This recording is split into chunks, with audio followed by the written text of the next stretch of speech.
La noirceur de l'âme humaine se lit dans les regards, s'entend dans les paroles et s'observe sur les stigmates laissés par le temps. Mais c'est de l'abysse le plus sombre qu'apparaît la lueur la plus étincelante.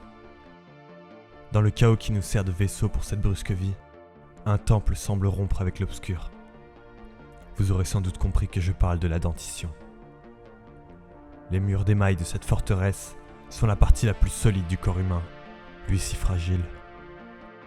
Des fortifications que l'on arbore avec fierté lors d'un simple sourire. Un bouclier qui protège l'entrée de nos entrailles. L'égide dont l'homme se pare et qui lave 3 fois par jour des péchés de la journée. Car si cette citadelle paraît imprenable, elle ne l'est qu'en apparence.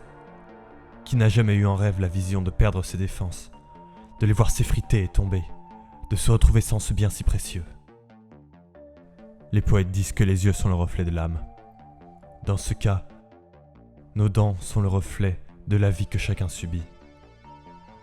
Ce palais d'ivoire, visible par tous, révèle nos failles.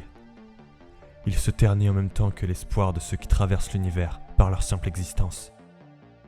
Dents grises, jaunes, noires, gencives abîmées, plombage, caries, saignements. Autant d'assauts du monde contre la citadelle d'Albâtre. Mais cette décadence est indiquée dans le contrat. Ne passons-nous pas à l'âge adulte après avoir perdu nos dents une première fois?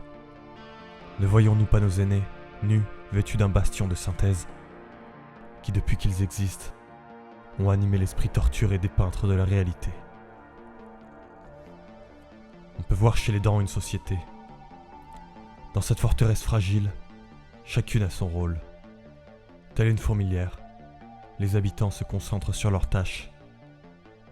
Couper, trancher, mastiquer, autant d'œuvres qui ont pour but de transformer des fragments de ce monde en énergie, en rage de vivre. Le château immaculé qui orne nos éclats de rire nous permet chaque jour de nous rappeler que les choses les plus solides sont les plus fragiles, et que dans le brouillard dans lequel nous errons tous, rien n'est plus rassurant qu'un proche qui laisse entrevoir une lueur d'espoir.